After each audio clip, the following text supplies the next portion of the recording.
In this example, we are going to draw the Nyquist plot for function h of s. When you first look at function h of s, it seems that our job will be simple, but in fact, this function will result in a fairly complicated Nyquist plot. And the complexity stems from this pole at the origin. Let's start by evaluating this function when s equals to j omega. This will allow us to split this function into a real and imaginary part. We can now replace s with j omega and evaluate h at j omega. This is 1 over j omega times j omega plus a, and this is 1 over negative omega squared plus a omega j.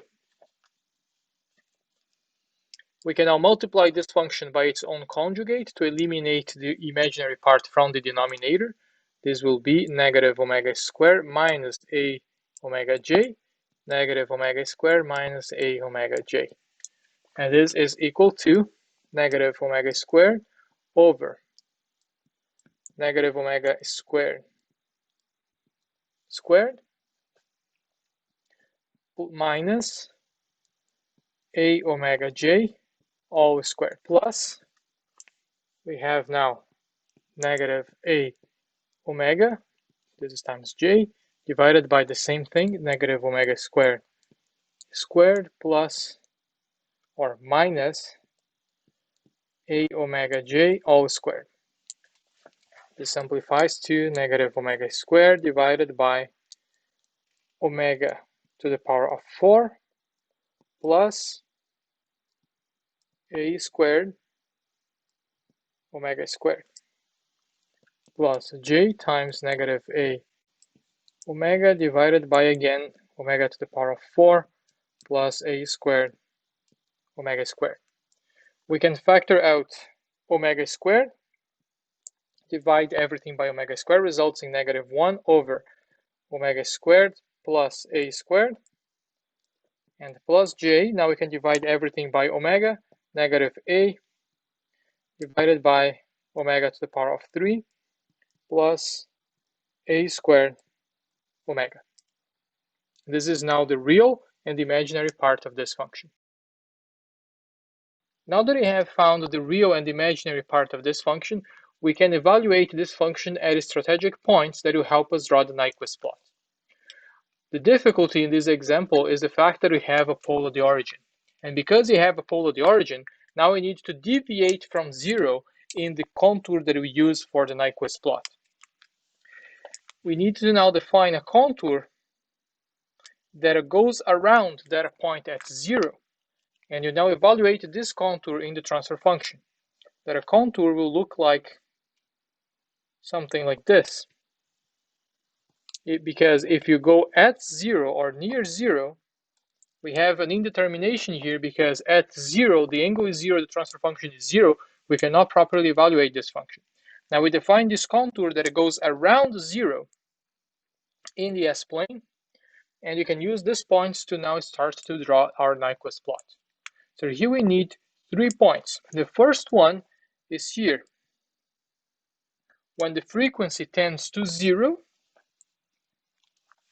The second one is here, where again the frequency is tending to 0, but now the angle will change. And the third one is when the frequency tends to infinity along the imaginary axis. We can now evaluate points 1, 2, and 3. For points 1 and 2, the frequency tends to 0, and for point 3, the frequency will tend to infinity. Because we need to know the magnitude of the transfer function at 0 and infinity, we can evaluate that now. When the frequency tends to 0, which will be required in points 1 and 2, what is the magnitude of the transfer function? When the frequency tends to 0, we have the real part tending to negative 1 over a squared, and we have the imaginary part tending to j times negative a divided by 0, which tends to infinity. But because of the negative sign, this is negative infinity. When omega is 0, we have negative 1/2, and here again the denominator goes to 0, so we have negative 1 divided by 0, that tends to negative infinity. So the magnitude of the transfer function will tend to infinity. More exactly to -1 over a squared plus j times negative infinity. Now, is this for point 1 or point 2? We don't know that yet. We need more information about the system. We need to calculate the phase. But we know that at one point, either in point 1 or in point 2, the magnitude will tend to infinity.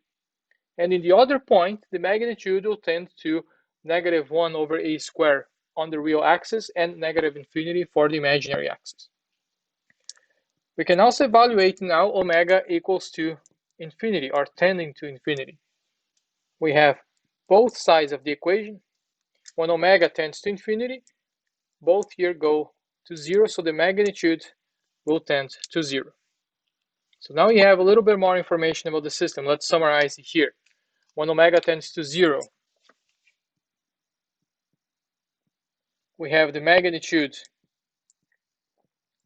tending to infinity, or more precisely, h tends to -1 over a squared plus j times negative infinity. And when omega tends to infinity, the magnitude of h tends to 0. Now, how do we find which one corresponds to point 1, which one corresponds to point 2? Now we need to evaluate the phase of the transfer function. So let's do that next.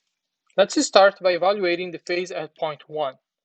We have two poles in this transfer function. The first one is at 0, and the second one is at -a. The point of interest now is point 1, is along the real axis, but very close to 0, around here, very close to 0. To find the magnitude, now to find the angle of the transfer function, we can connect this point to the poles and zeros, and sum the angle of all zeros, subtract the angle of all poles. Clearly, the total angle here is 0. The angle between this pole and that point is 0. The angle between this pole and that point is also 0. So at point 1, the phase is 0. Now let's evaluate point 2. We have again the same poles, -a and 0, but now the point of interest is on the imaginary axis. We can now find the angles here and there. And this is the first angle, θ1, and this is the other angle, θ2. So are the angles θ1 and θ2? Clearly, θ2 is 90 degrees. And θ1 now is the angle between this line, the forms between this point and this pole. When this point tends to 0, which is the case for point 2, θ1 tends to 0. Now the entire angle, or the phase of the transfer function, is the sum of all zeros, 0, minus the sum of angle of all poles, that is 90 degrees plus 0. The phase is -90 degrees. This is now for point 2. What happens now for point 3? For point 3, we have the same as point 2 here, the same location of the reference point, but now this point tends to infinity. In this case, now θ2 remains 90 degrees. What is θ1?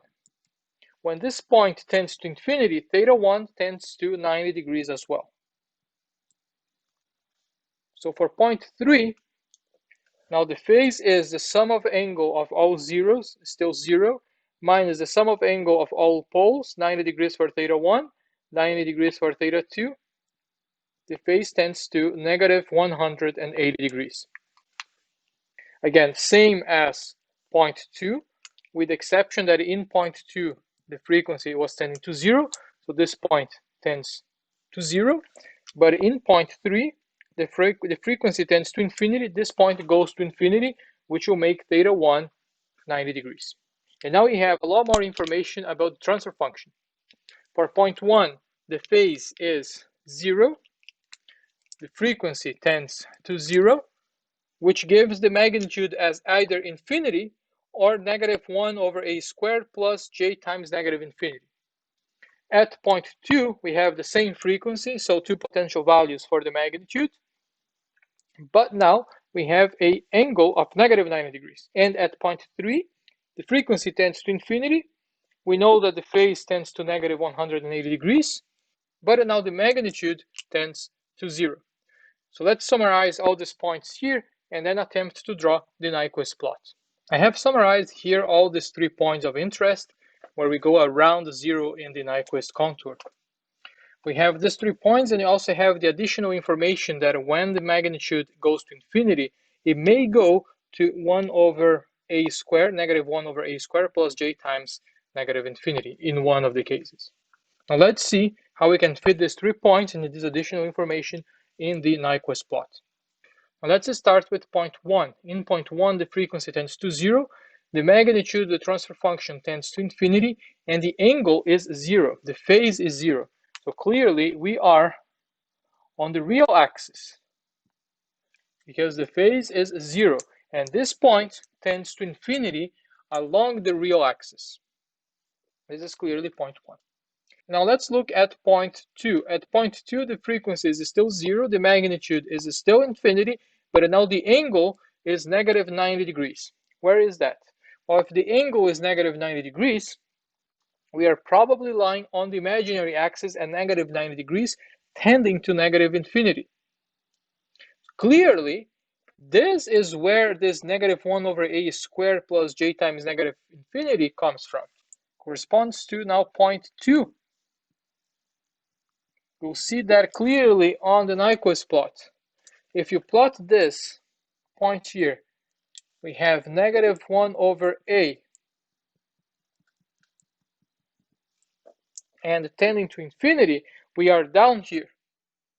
And when j tends to negative infinity, we now form an angle of negative 90 degrees. It would be the same as being on the imaginary axis, except that you're now shifted by negative 1 over a with respect to the origin of the plane. So now this comes from this additional information that you got in the beginning. If you only had the information about point 2 as written here, we would probably take a misleading assumption that this point would lie on the imaginary axis. But because you know that now we have a real part that is negative 1 over a squared, we are actually along this line here. And in both cases, we satisfy the requirement for the angle to be negative 90 degrees. So this is now point 2.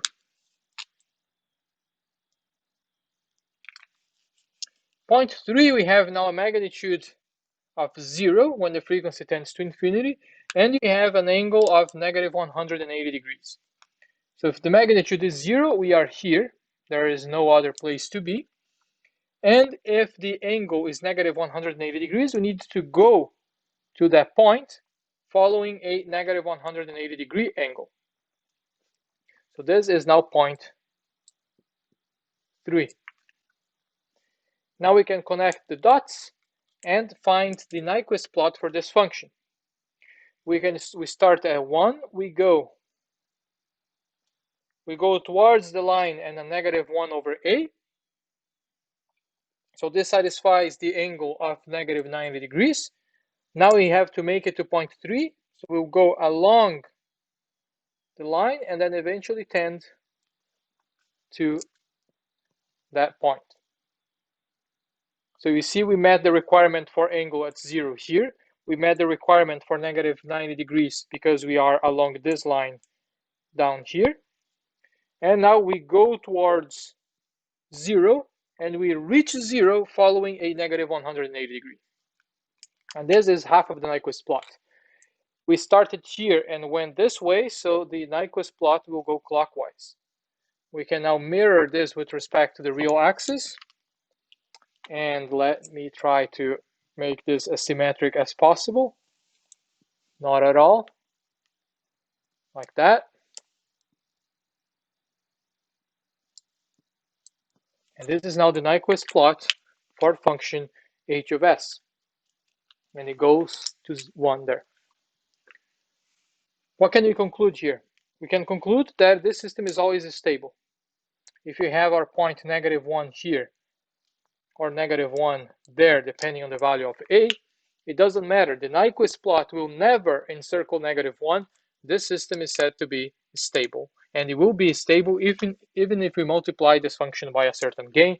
The gain can be as large as we want. The Nyquist plot never encircles -1, and thus the system is always stable.